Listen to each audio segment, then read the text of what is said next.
तो हेलो दोस्तों, स्वागत है आप सब किसी का आपके अपने ही प्यारे YouTube channel the motion classes में। हाँ जी, आज का जो थ्योरी है वो बेसिक थ्योरी ऑफ इंटरफेरेंस है। काफी इंपॉर्टेंट टॉपिक माना जाता है बाबू। और ये जो टॉपिक है जनरली हम बताते हैं, अच्छे अच्छे टीचर्स भी बढ़िया नहीं एक्सप्लेन कर पाते हैं, ढंग से बता ही नहीं पाते हैं। हम आपको बताएंगे और साथ साथ एकदम फीलिंग ले आएंगे। मेन चीज ये है, कोई चीज अगर मान लीजिए पढ़ भी रहे हैं और अगर आपको फीलिंग नहीं आए, अगर आप उसको महसूस नहीं कर पाए, अगर आप थ्री डी में उसको देख नहीं पाए, अगर थ्री डायमेंशन में अगर महसूस नहीं कर पाए कि हाँ ऐसे सारी चीजें हो रही है, तो आपके पढ़ने का मतलब ही बेकार है। ठीक है, तो चलिए स्टार्ट करते हैं। बाबू हम देखेंगे बेसिक थ्योरी ऑफ इंटरफेरेंस, यानी व्यतिकरण का आधारभूत सिद्धांत। तो चलो देखो, पहले बाबू व्यतिकरण क्या है। लाइट के केस में ही बात कर रहे हैं। बाबू व्यतिकरण क्या होता है, इंटरफेरेंस क्या होता है, पहले शॉर्ट में हम चलते हैं, सारी चीजों को क्लियर करेंगे, एकदम चिंता नहीं कीजिए।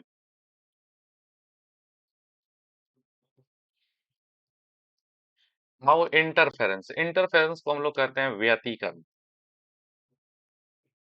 बाबू व्यतिकरण इंटरफेरेंस या इंटरफेरेंस ऑफ लाइट क्या है, जानते हो? जब भी किसी माध्यम में दो प्रकाश तरंग, क्यों बाबू, प्रकाश क्या है, तरंग है, प्रकाश तरंग है, इसीलिए हम प्रकाश तरंग कह रहे हैं। जानते हो, जब भी किसी माध्यम में दो या दो से अधिक प्रकाश तरंग चलती हैं और चल के ये तरंगे कहीं मिलती हैं, बाबू जब भी दो तरंगे चल के कहीं पे मिलेंगी ना, तो जिस बिंदु पर मीट आउट करती हैं, जहां पे मिलती हैं, तो या तो यहाँ पे प्रकाश की चमक बढ़ जाती है, या तो इंटेंसिटी, चमक या तो बहुत बढ़ जाती है, या तो इंटेंसिटी, इंटेंसिटी मतलब तीव्रता, या चमक बहुत घट जाती है। जब किसी माध्यम में दो या दो से अधिक तरंगे चलती हैं और चल के कहीं मिलेंगी बाबू, तो किसी बिंदु पर या तो प्रकाश की चमक, या तो प्रकाश की इंटेंसिटी बहुत ही बढ़ेगी, या तो इंटेंसिटी बहुत ही क्या हो जाएगी, घट जाएगी। बाबू जब भी किसी माध्यम में दो या दो से अधिक तरंगे चल के किसी बिंदु पर मिलती हैं, तो या तो उस बिंदु पर प्रकाश की चमक बढ़ती है या तो चमक घटती है। चमक के बढ़ने और घटने की इसी घटना को इंटरफेरेंस ऑफ लाइट कहते हैं। ठीक है, यानी व्यतिकरण कहा जाता है। बाबू एक बात बताते हैं, कुछ लोगों का कहना होगा कि सर यहाँ पे दो प्रकाश तरंग चल रहा है, मिल रहा है, यहाँ पे मिल रहा है, तो चमक यानी इंटेंसिटी कब बढ़ेगा, तो सुन लो।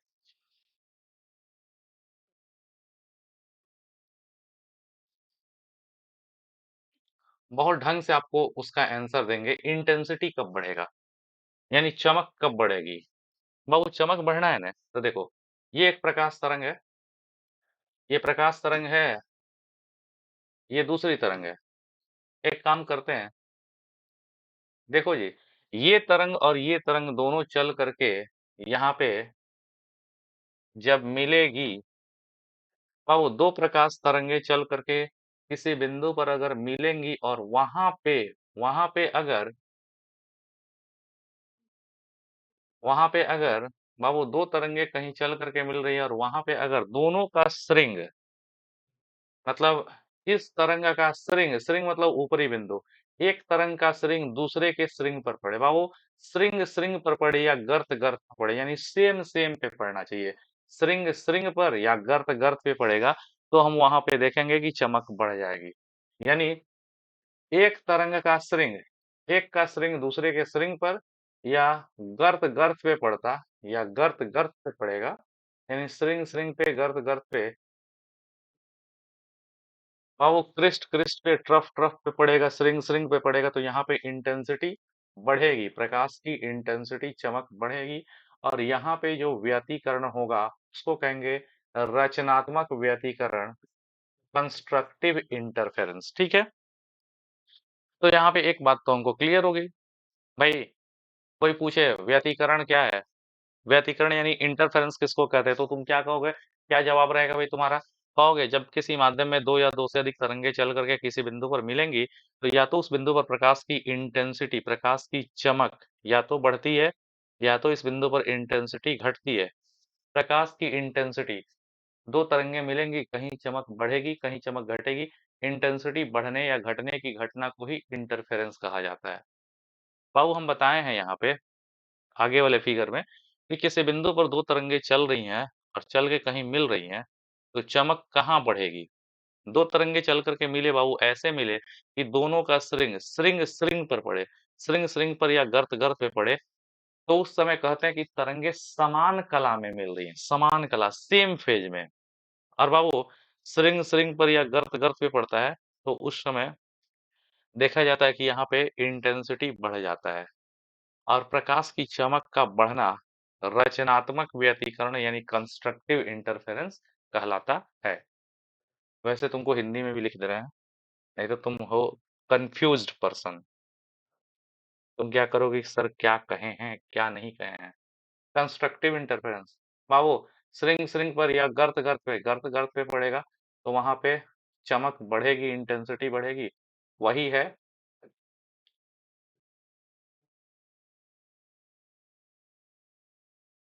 रचनात्मक व्यतिकरण, कंस्ट्रक्टिव इंटरफेरेंस।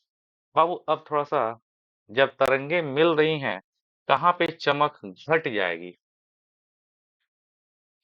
कहाँ पे चमक घट जाएगी बाबू, ये भी देख लें।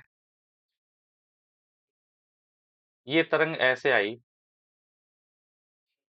देख रहे हो बाबू, एक तरंग ऐसे है, देखना थोड़ा सा ढंग से।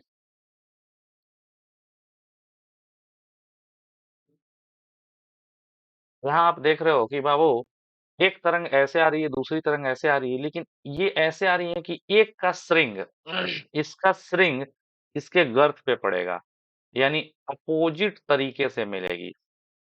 यानी यहाँ देख भी रहे हो भाई कि एक तरंग का गर्त, एक का गर्त दूसरे के श्रिंग पर पड़ रहा है, एक का नीचे वाला पोर्शन दूसरे के ऊपर वाले पोर्शन पे पड़ रहा है।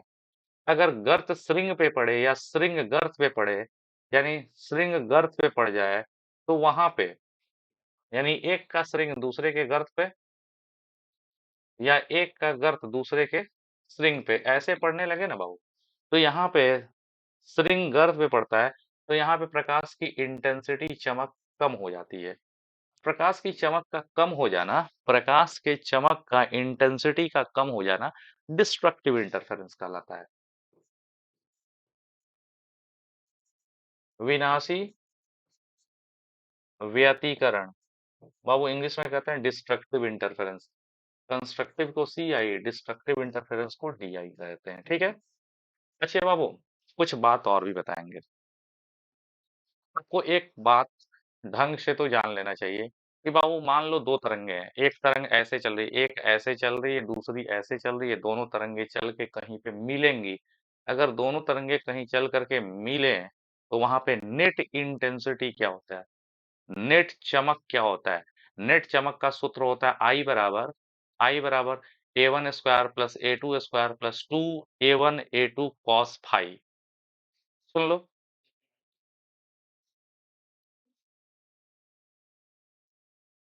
अब वो ये तरंग है, ये तरंग यहाँ पे चल रही है। मान लो इस तरंग का आयाम है A1, इस तरंग का आयाम, आयाम यानी महत्तम विस्थापन, इस तरंग का आयाम है A1, इस वाले तरंग का आयाम है A2। इस तरंग का आयाम A1 है, इसका आयाम, आयाम यानी महत्तम विस्थापन, ये बीच वाले बिंदु से दूरी। इस तरंग का आयाम A1, इस तरंग का आयाम A2, दोनों तरंगे चलेंगी और यहाँ मिलेंगी।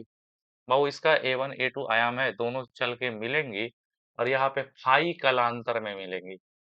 बहु कलांतर कौन सी चीज है? मान लो यहाँ से स्टार्ट हो रहा है, तो पूरा एक चक्कर जब लगता है तो कितना डिग्री का कोण होता है बताओ? एक चक्कर में 360 डिग्री, 360 फिर 360 फिर 360 फिर 360 360 360, इस तरह कुछ ना कुछ यहाँ पे कोण होगा। ये कुछ दूरी चल रही है तो ये 360 360 360 360 इस तरह करते करते इसका कोण मान लो 1000 डिग्री है, इसका कोण 1200 डिग्री पे पहुंच रहा है। तो दोनों के बीच कलांतर, कलांतर मतलब कोण में अंतर, एक 1000 डिग्री पर जाके मिल रहा है, एक 1200 डिग्री पर जाके मिल रहा है, तो दोनों के बीच कालांतर हो जाएगा 200 डिग्री का, 1200 में से 1000 घट जाएगा, 200 हो जाएगा, ठीक। तो बाबू मान लो इसका आयाम A1 है, इसका आयाम A2 है, दोनों चल करके यहाँ पे मिल रही है, कालांतर है फाई। तो यहाँ पे प्रकाश की नेट इंटेंसिटी का सूत्र क्या होता है? यहाँ net intensity I equal to होता है प्रूफ किया जाता है, मिलेंगी तो यहाँ net intensity I equal to पहले का स्क्वायर A1 स्क्वायर, दूसरे का square A2 square plus 2 A1 A2 cos phi होता है, ठीक है। तो बाबू जब दो तरंगे चल करके, समझ लो, जब दो तरंगे चल करके कहीं पे मिलती हैं तो यहाँ नेट इंटेंसिटी, नेट चमक, नेट इंटेंसिटी का सूत्र होता है आई बराबर A1 square A2 square, A1 square A2 square 2 A1 A2 cos phi. बाबू हमको क्लियर है कि A1 A2 फिक्स है, ये आयाम A1 A2 फिक्स है, 2 फिक्स है, A1 फिक्स है, A2 फिक्स है, तो इंटेंसिटी यानी चमक किस पे निर्भर करेगा? सिर्फ और सिर्फ फाई पे, सिर्फ सिर्फ कालांतर पे निर्भर करेगा। और बाबू हमको पता है ना, तुम ही लोग बोलो, ये हम नहीं बोलेंगे, तुम ही बोलो, यहाँ पे कोई प्रकाश का स्रोत है, यहाँ भी कोई प्रकाश का स्रोत है, ये सोर्स है S1, ये सोर्स है बाबू S2, ठीक है। यहाँ से तरंग निकल के यहाँ पे पहुंचेगी, यहाँ पे पहुंचेगी तो यहाँ पे कालांतर फाई का मान अलग होगा। यहाँ से एक तरंग निकल करके यहाँ पे पहुंचेगी, दूसरी तरंग यहाँ से निकल करके यहाँ पे पहुंचेगी, दोनों मिलेंगी तो इसका कोण अलग होगा, इसका कोण अलग होगा, कोण मतलब 360, फिर 360, एक चक्र में 360 360 360। तो बाबू यहाँ पे इसका कोण अलग होगा, इसका कोण अलग होगा, यहाँ कलांतर अलग होगा, यहाँ कलांतर फाई वन होगा, दूसरी जगह मिलेगी, यहाँ मिलेगी तो यहाँ कलांतर फाई टू होगा, यहाँ कलांतर फाई थ्री होगा।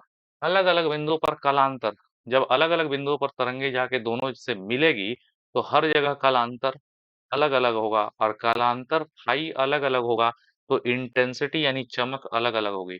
कहीं चमक ज्यादा होगी, कहीं चमक कम होगी, कहीं ज्यादा, कहीं कम, कहीं ज्यादा, कहीं कम।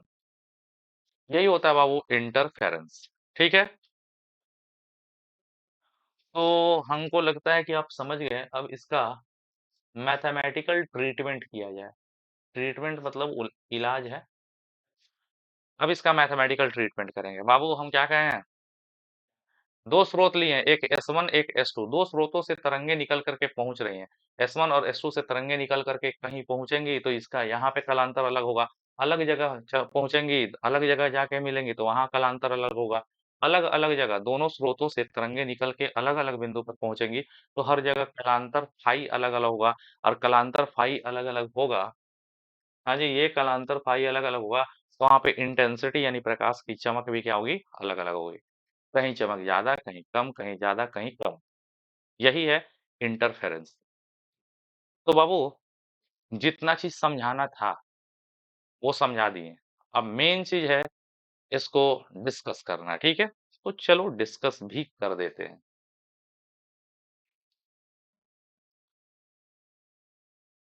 देखिए, अब बात करते हैं पहले केस की। बाबू for constructive interference, for constructive interference मतलब for C I, for constructive interference for C I, बाबू रचनात्मक व्यतिकरण के लिए,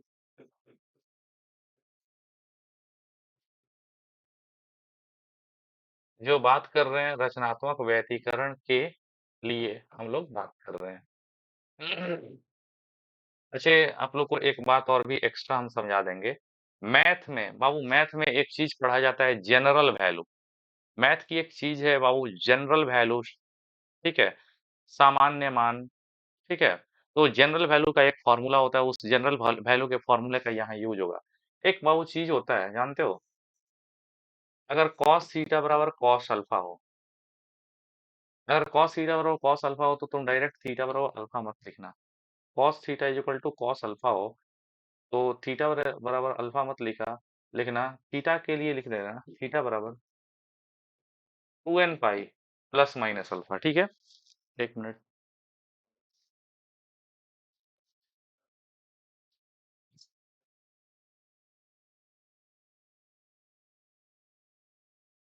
तो बाबू तुमको हम यही कहें कि अगर कहीं cos theta equal to cos alpha हो तो थीटा इक्वल टू अल्फा आप लिखते हो, थीटा इक्वल टू अल्फा जो लिखते हो वो होता है आपको प्रिंसिपल वैल्यू। लेकिन अगर आपको जनरल वैल्यू लिखना है तो आपको क्या करना होगा, थीटा इक्वल टू अल्फा नहीं लिखोगे, theta equal to 2n pi plus minus alpha, इसका खासा ध्यान रखिएगा। cos theta equal to cos alpha, तो थीटा इक्वल टू अल्फा नहीं, theta equal to 2n pi plus minus alpha.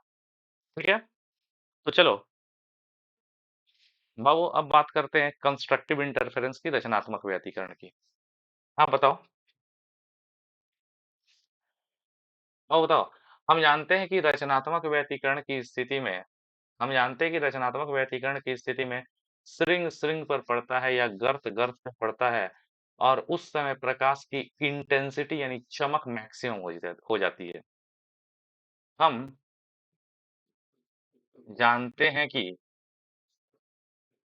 हम जानते हैं कि कंस्ट्रक्टिव इंटरफेरेंस की स्थिति में, समझो, हम जानते हैं कि कंस्ट्रक्टिव इंटरफेरेंस यानी रचनात्मक व्यतिकरण की स्थिति में स्रिंग स्रिंग पर पड़ता है या गर्त गर्त पे पड़ता है। देखिए, हम जानते हैं कि कंस्ट्रक्टिव इंटरफेरेंस की स्थिति में स्रिंग स्रिंग पर पड़ता है। ये स्रिंग समझिएगा, स्रिंग स्रिंग पर, अब इतना लंबा ना लिख करके, स्रिंग स्रिंग पर पड़ता है। हम जानते हैं कि कंस्ट्रक्टिव इंटरफेरेंस की स्थिति में स्रिंग स्रिंग पर पड़ता है या गर्त, ऐसे दिखा दे, गर्त गर्त पे पड़ता है, गर्त गर्त पर पड़ता है। इसको ऐसे भी कर सकते थे, ऐसे, इस तरह करके, स्रिंग स्रिंग पे पड़ गया। हम्म, पता है। और इस समय प्रकाश की और इस समय प्रकाश की इंटेंसिटी मैक्सिमम हो जाती है, मैक्सिमम होती है। ठीक है बाबू, बताओ। कंस्ट्रक्टिव इंटरफेरेंस होगा बाबू, रचनात्मक व्यतिकरण होगा तो तुम कह सकते हो कि सर स्ट्रिंग स्ट्रिंग पे पड़ेगा या गर्त गर्त पे पड़ेगा, और वहां पे प्रकाश की इंटेंसिटी चमक मैक्सिमम होगी, चमक क्या हो जाएगी, मैक्सिमम होगी। अच्छा बाबू तुम थोड़ा सा देखो तो पीछे, इंटेंसिटी का सूत्र क्या है, आई बराबर a1 square a2 square 2a1 a2 cos five. तो इंटेंसिटी आई कब मैक्सिमम होगा, इंटेंसिटी मैक्सिमम तभी होगा जब cos फाइव का मान मैक्सिमम होगा तब। अच्छा भाई, दो तरंगे मिल रही हैं, इंटेंसिटी मैक्सिमम कब होगा, इंटेंसिटी के मैक्सिमम होने के लिए रचनात्मक व्यतिकरण में स्ट्रिंग स्ट्रिंग पर पड़ता है और इंटेंसिटी मैक्सिमम होती है। इंटेंसिटी आई कब मैक्सिमम होगा, आई मैक्सिमम तभी होगा जब cos फाइव मैक्सिमम होगा तब। तो बताओ, इंटेंसिटी मैक्सिमम हो, यह तभी संभव है बाबू, इंटेंसिटी आई मैक्सिमम कब संभव है, जब cos फाइव मैक्सिमम होगा तब। यह तब सभी यह तभी संभव है जब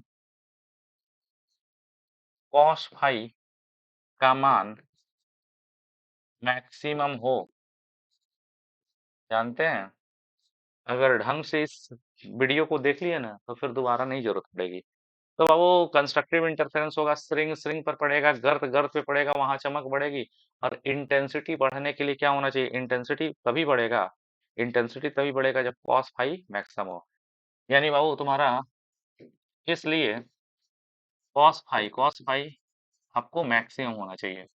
अच्छा कोई बताया तो सही, cos फाइव का मैक्सिमम मान कितना होता है, cos phi is equal to maximum, cos phi में मैक्सिमम मान कितना होता है, +1 होता है ना जी। cos phi is equal to +1, तो तुम कह सकते हो कि sir cos phi cos phi is equal to +1 cos 0 degree का मान होता है। बाबू cos फाइव इक्वल टू +1 हो जाता है cos 0। तो cos phi equal to cos 0, तो फाइव इक्वल टू 0 नहीं होगा, phi is equal to 2n pi, phi is equal to 2n pi plus minus 0, 0 हटा दो, तो phi is equal to 2n पाई।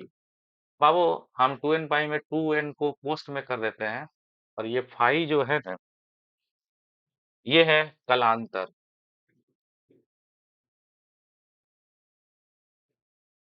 और बाबू 2n एक सम संख्या है। n का मान तुम अगर जीरो रखोगे, जीरो, तो 2 into 0, 2 into 0 बाबू जीरो हो जाएगा, ये सम संख्या है। n का मान 1 रखोगे तो दो एकम दो, दो रखोगे दो दूना चार, तीन रखोगे दो तीन छह, चार रखोगे दो चौके आठ, बाबू जीरो दो चार छह आठ, ये सम संख्या है। इवन, तो इवन मल्टीपल ऑफ पाई, यानी रचनात्मक व्यतीकरण होने के लिए बाबू दो तरंगे रचनात्मक व्यतीकरण करेंगी, श्रिंग श्रिंग पर पड़ेगा, गर्त गर्त पे पड़ेगा, यह तभी संभव होगा जब दोनों तरंगों के बीच कोण में अंतर, कला में अंतर, जब दो तरंगों के बीच कला में जो अंतर होगा ना, वो कला में अंतर पाई का इवन मल्टीपल हो।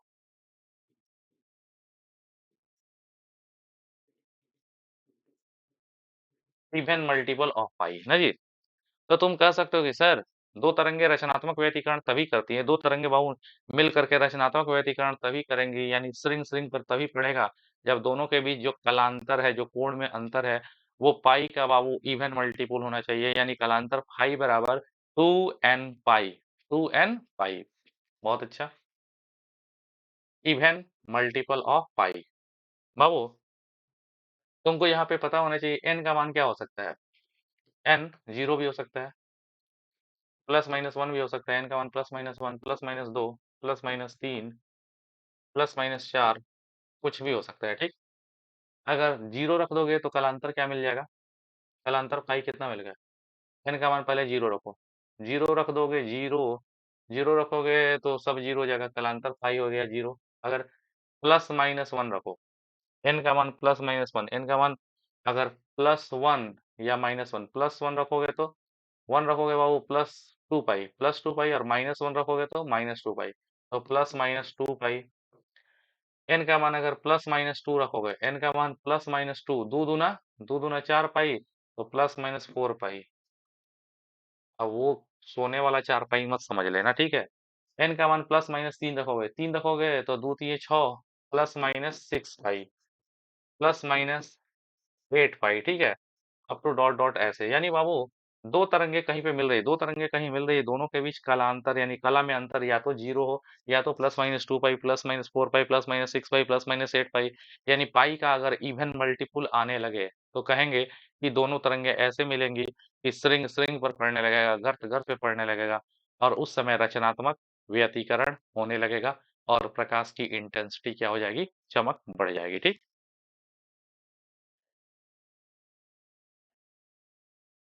बताइए तो बाबू कलांतर तो मिल गया हमको, अब दोनों तरंगों के बीच कलांतर मिल गया, दोनों के बीच पथ में कितना अंतर होगा ताकि रचनात्मक व्यतीकरण हो पाए। पूछो कि आप पढ़े हो कलांतर फाई का सूत्र क्या होता है। कलांतर फाई बराबर two pi by lambda into पथांतर एक्स, पढ़े हो ना। कलांतर फाई बराबर two pi by lambda into पथांतर एक्स। चलो यहाँ पे फाई कितना आ गया है, रचनात्मक व्यतीकरण के लिए तुम्हारा फाई फाई कितना है, फाई है 2n pi, 2n pi is equal to two pi by lambda into x. बाबू टू पाई से टू और पाई गया, टू पाई से टू पाई गया, तो यहाँ पे बचा एक्स, एक्स बराबर हो गया n lambda, x is equal to n lambda, x is equal to n lambda हो ही गया। और इसको थोड़ा सा हम ऐसे भी लिख सकते हैं बाबू, एन लैम्डा को two n into lambda by two कर सकते हैं, एन लैम्डा को two n into lambda by two, क्यों, टू और टू कट नहीं जाएगा, टू टू कट जाएगा, तो एन लैम्डा ही होगा। क्योंकि ये जानते हो, क्योंकि यहाँ पे टू एन इवन संख्या बना सके, इवन मल्टीपल, टू एन सम संख्या, even multiple of lambda by to. X क्या है, एक्स है दोनों तरंगों के बीच पथ में अंतर, इसके रास्ते और इसके रास्ते में अंतर, एक्स यानी पथांतर मिल गया, पथांतर मिल गया two n into lambda by, यानी हमको एक्स मिला था ना बाबू, यानी पथांतर मिल गया, पथांतर एक्स बराबर two n into lambda by two, यानी कह सकते हो कि लैम्डा बाई टू का इवन मल्टीपल ना जी, even multiple of lambda by to.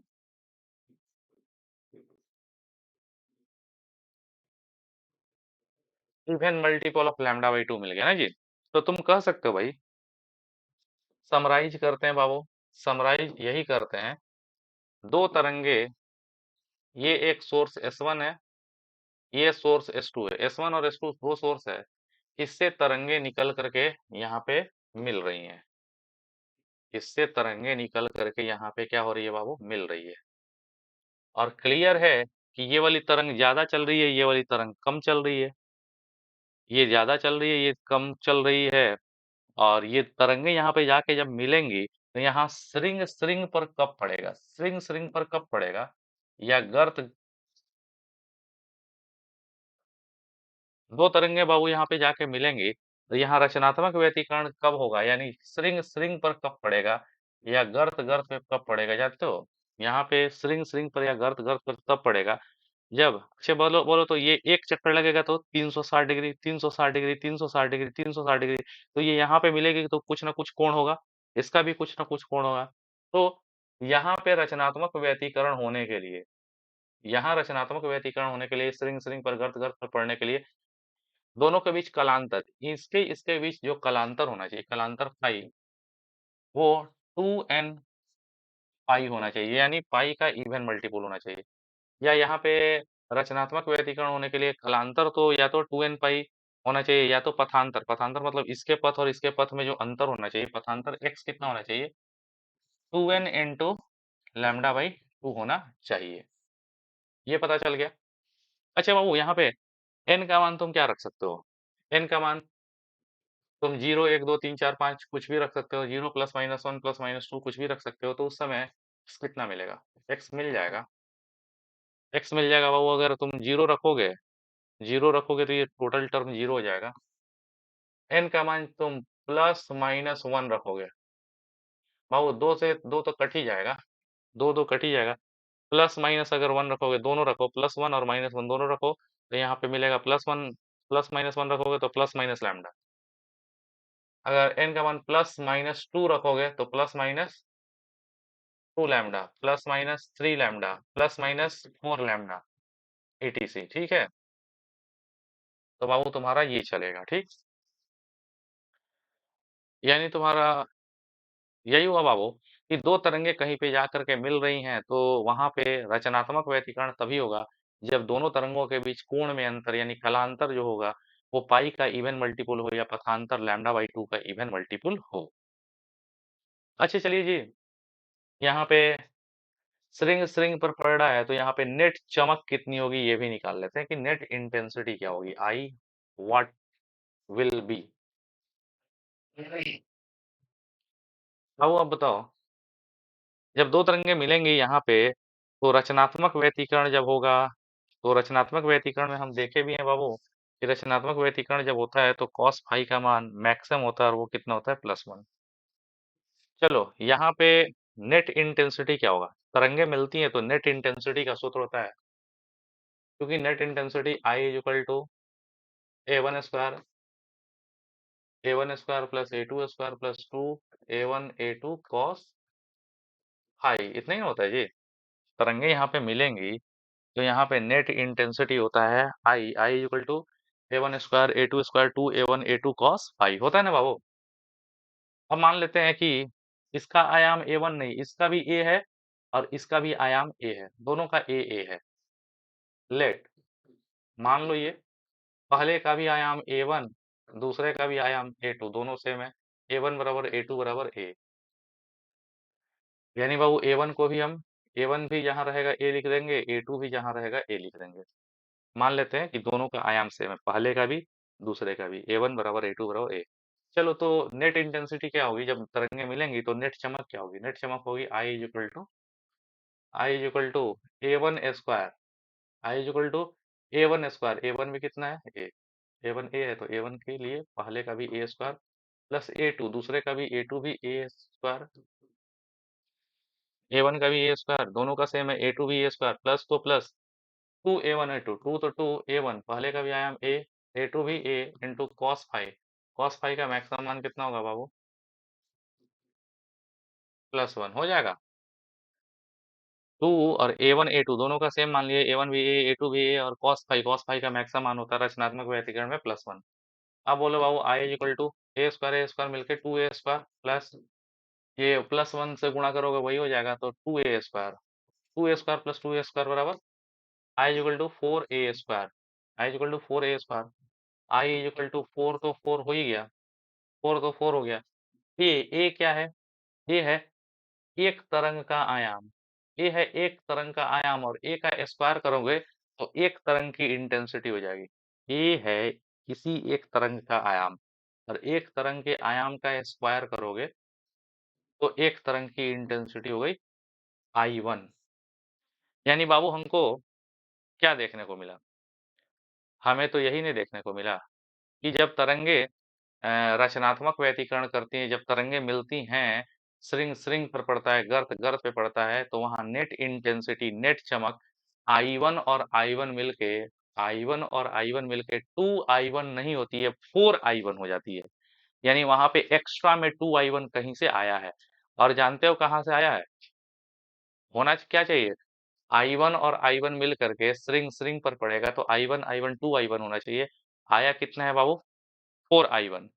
तो वहां पे एक्स्ट्रा 2I1 कहाँ आया है? विनाशी व्यतिकरण के क्षेत्र से, क्योंकि तुम देखोगे विनाशी व्यतिकरण में श्रिंग गर्त पे पड़ेगा तो I1 और I1 मिलके 0 हो जाएगा, वहां 2I1 नहीं होगा, 0 होगा। और वहां का जो 2I1 गायब होगा ना, वहां का जो 2I1 गायब होगा वही यहीं पे आ जा रहा है। और यहाँ पे आ जाने से वो इसका 2I1 और 2I1 उसका मिल करके 4I1 हो गया। तो तुम यहाँ पे क्या लिख सकते हो? यहाँ पे यही लिखोगे, इस प्रकार हम देखते हैं, इस प्रकार हम देखते हैं कि किसी बिंदु पर रचनात्मक व्यतिकरण होने के लिए, इस प्रकार हम देखते हैं कि किसी बिंदु पर रचनात्मक व्यतिकरण होने के लिए, यानी श्रिंग श्रिंग पर या गर्त गर्त कहीं मिलने के लिए, वहां पर पहुंचने वाले तरंगों के बीच, वहां पे पहुंचने वाले तरंगों के बीच कालांतर का मान, वहां पर पहुंचने वाले तरंगों के बीच कालांतर फाई का मान, बाबू पाई का इवन मल्टीपल होना चाहिए, या पथांतर x का मान लैम्डा बाई 2 का इवन मल्टीपल होना चाहिए। और साथ साथ जब तरंगे मिलेंगी तो वहां पे नेट इंटेंसिटी एक तरंग के इंटेंसिटी का डबल नहीं होगा, 4 गुना हो जाएगा। ठीक है, तो ये बात रही बाबू कंस्ट्रक्टिव इंटरफेरेंस के लिए, रचनात्मक व्यतिकरण के लिए। अब बात करते हैं बाबू रचनात्मक नहीं, विनाशी व्यतिकरण के लिए। देखिए, थोड़ा सा तो बाबू पेशेंस बनाए रखना है। अगर पेशेंस नहीं बनाओगे तो फिर ये बहुत जबरदस्त जो चीज है, ये आपके हाथ या आपके पल्ले नहीं पड़ेगी। ठीक है, और बड़े ढंग से बताया जा रहा है।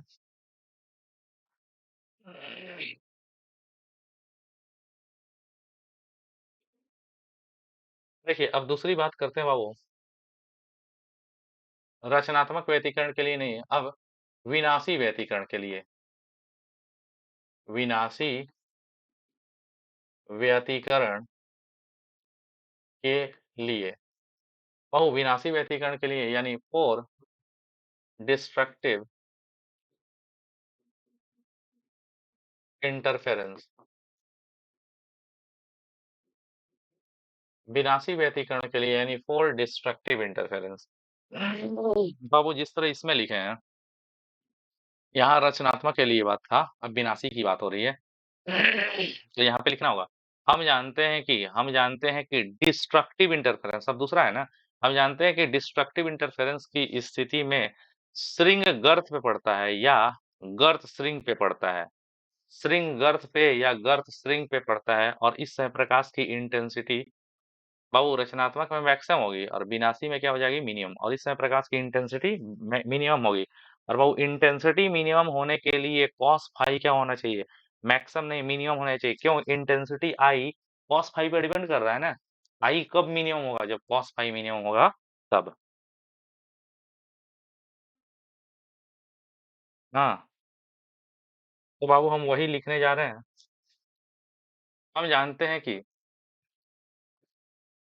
बोलिए, हम जानते हैं कि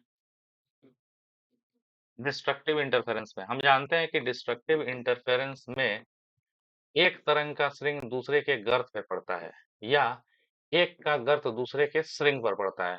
हम जानते हैं कि डिस्ट्रक्टिव इंटरफेरेंस में, विनाशी व्यतिकरण में, एक का श्रिंग दूसरे के गर्त पे पड़ता है या एक का गर्त दूसरे के श्रिंग पर पड़ता है, पर पड़ता है। और इस समय और इस समय प्रकाश की, बोलिए बोलिए बोलिए, और इस समय प्रकाश की परिणामी चमक,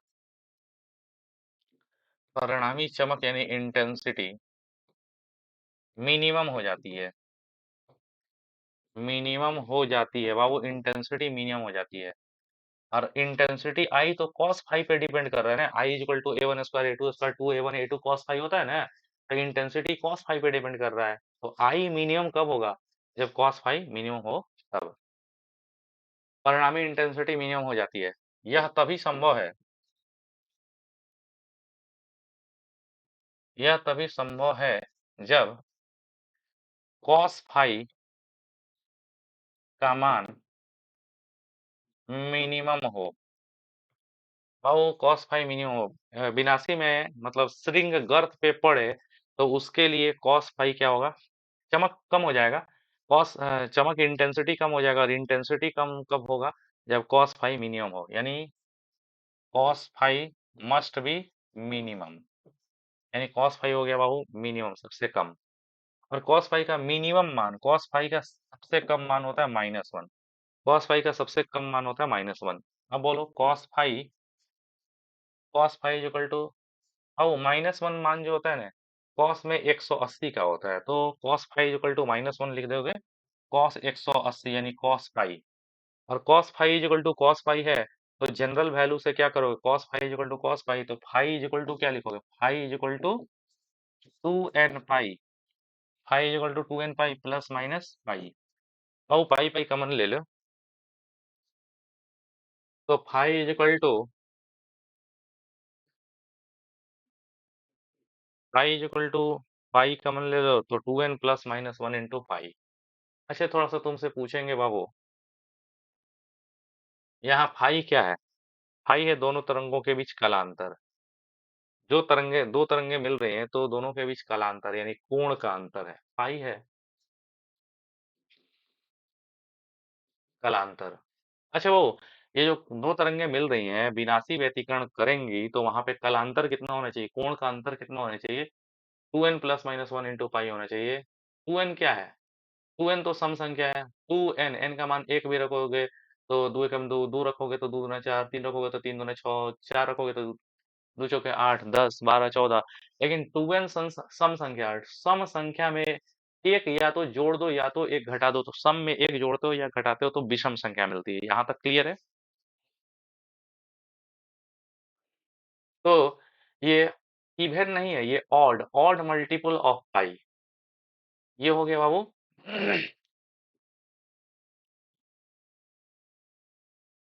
ऑड मल्टीपल ऑफ पाई। कह सकते हो बाबू, जब दो तरंगे चल करके कहीं पे मिल रही हैं, जब दो तरंगे चल कर कहीं मिल रही हैं, तो यहाँ विनाशी व्यतिकरण होने के लिए, श्रिंग गर्त पे पढ़ने के लिए, श्रिंग गर्त पे पढ़ने के लिए यहाँ पे दोनों के बीच जो कलांतर होना चाहिए, कोण का जो अंतर होना चाहिए, वो कलांतर पाई का 180 डिग्री का ऑड मल्टीपुल होना चाहिए, ठीक है। बाबू यहाँ पे n का मान क्या होगा, वेयर n का मान तुम लिख सकते हो 0 plus minus 1 plus minus 2 plus minus 3 इस तरह रख सकते हो। तो कलांतर फाई कितना निकल के आएगा, फाई इज इक्वल टू, अगर तुम जीरो रखोगे, एन का मान जब तुम जीरो रखोगे तो ये खत्म हो जाएगा, प्लस माइनस 1 पाई यानी प्लस माइनस पाई। एन का मान तुम एन का मान तुम +-1 रखोगे तो दो एकम दो, पाओ दो में से एक बार एक जाएगा तो प्लस माइनस पाई हो जाएगा, और फिर दो एकम दो और एक मिल करके तीन, +-3 पाई आएगा, फिर +-5 पाई आएगा, +-7 पाई आएगा, +-9 पाई आएगा। बाबू उसमें 2 4 6 8 10 चल रहा था, इसमें 1 3 5 7 9 चल रहा है, यानी पाई का कौन सा मल्टीपुल, पाई का ऑड मल्टीपुल, 1 3 5 7 9। यानी बाबू जब दो तरंगे मिलती हैं और दोनों के बीच जो कलांतर है, कोण में अंतर, पाई का ऑड मल्टीपुल होता है, 180 डिग्री का ऑड मल्टीपुल होने लगता है, तो वहां पे श्रिंग गर्त पे पड़ने लगता है और वहां पे विनाशी व्यतिकरण होता है। ओके, बट तुम पढ़े हो कि कलांतर फाई का सूत्र होता है कलांतर फाई बराबर 2 पाई बाई लैम्डा इंटू पथांतर एक्स। कलांतर फाई बराबर 2 पाई बाई लैम्डा इंटू पथांतर एक्स। तो फाई का मान कितना है बाबू? फाई फाई का मान तुम्हारे को अभी आया है। फाई फाई का मान है 2n + - 1 into phi. 2n + - 1 into phi. Phi का मान 2n + - 1 into phi is equal to 2 pi by lambda into x. Pi से पाई कैंसिल हो जाएगा तो एक्स कितना होगा बाबू? एक्स बराबर इतना इंटू लैम्डा/2। तो x is equal to 2n + - 1 into लैम्डा/2। और एक्स क्या है बाबू? दोनों तरंग के बीच पथांतर है।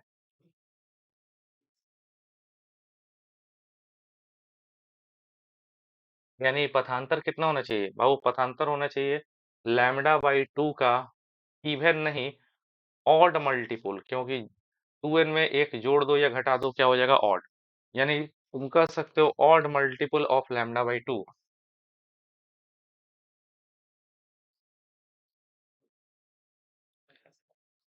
बाबू यहाँ पर हमको दिख रहा है कि रचनात्मक में क्या है? रचनात्मक मतलब स्ट्रिंग स्ट्रिंग पर या गर्त गर्त पर पढ़ने के लिए हमको इवन मल्टीपुल आ रहा था। यानी रचनात्मक के लिए स्ट्रिंग स्ट्रिंग गर्त गर्त पे पढ़ने के लिए इवन मल्टीपुल आ रहा था, और विनाशी के लिए जो भी चीज आ रहा है ऑड मल्टीपुल। उसमें जो था रचनात्मक व्यतिकरण में जब इंटेंसिटी मैक्सिमम होती है, रचनात्मक व्यतिकरण में जब दो तरंगें मिलती हैं और स्ट्रिंग स्ट्रिंग पर पड़ता है, गर्त गर्त पे पड़ता है, तो रचनात्मक में इंटेंसिटी मैक्सिमम होती है। और इंटेंसिटी जब मैक्सिमम होती है तो दोनों के बीच कलांतर जो होता है, कलांतर फाई, फाई का इवन मल्टीपुल होता है। +-2 पाई, +-4 पाई, +-6 पाई इस तरह होता है कालांतर, पाई का और इवन मल्टीपुल। लेकिन पथांतर क्या होता है? पथांतर बाबू लैम्डा/2 का इवन मल्टीपुल होता है रचनात्मक में। इधर रचनात्मक है। अब विनाशी, विनाशी में क्या होता है? और जब विनाशी व्यतिकरण होता है तो एक तरंग का श्रिंग दूसरे के गर्त पर पड़ता है। एक का श्रिंग दूसरे के गर्त पर, या एक का गर्त दूसरे के श्रिंग पर पड़ता है। श्रिंग गर्त पे या गर्त श्रिंग पे पड़ता है, चमक घट जाती है। और ये कब होता है? ये तभी होता है बाबू जब अ, ये तभी होता है जब दोनों तरंगों के बीच कलांतर जो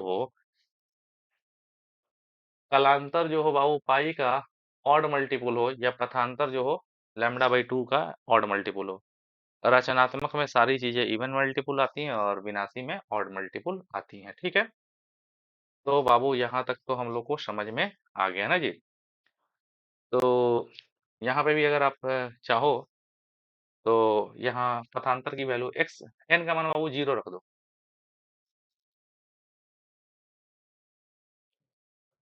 अगर तुम एन का मान 0 रखोगे, 0, तो ये तो टर्म 0 हो जाएगा, तो +-1 लैम्डा/2 यानी पथांतर एक्स हो जाएगा बाबू।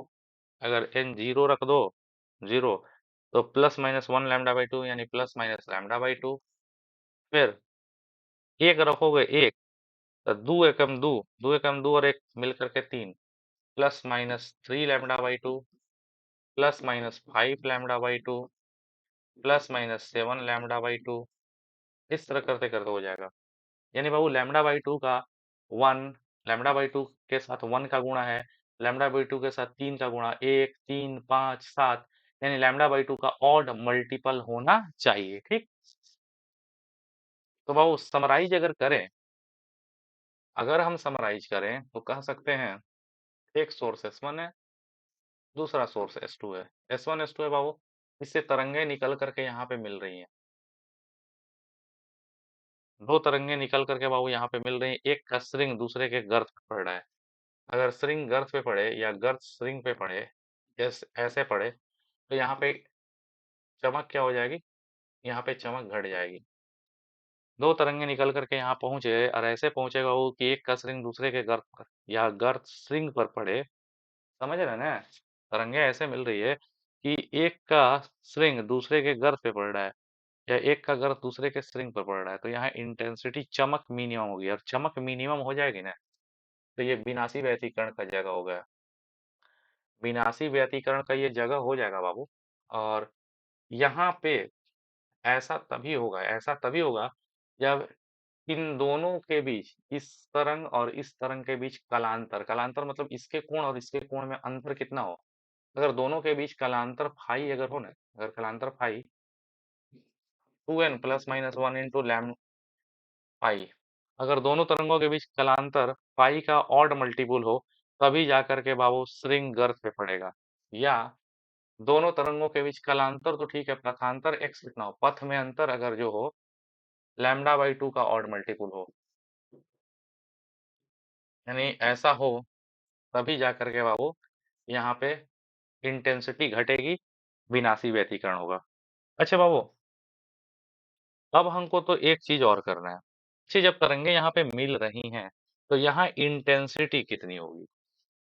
जब तरंगे विनाशी व्यतिकरण में मिलती हैं, तो इंटेंसिटी का मान क्या होगा? इंटेंसिटी का सूत्र होता है आई बराबर a1 square a2 square two a1 a2 cos phi. और बाबू विनाशी व्यतिकरण में कॉस फाइव मिनिमम होगा, और मिनिमम होगा तो उसका मान हो जाएगा -1। अच्छा, आई तो आई is equal to a1।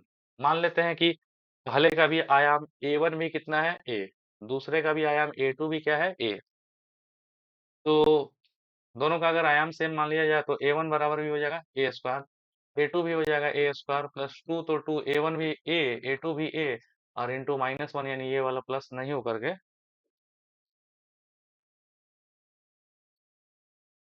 a1 square a square 2 a और ये -1 माइनस आगे आ जाएगा।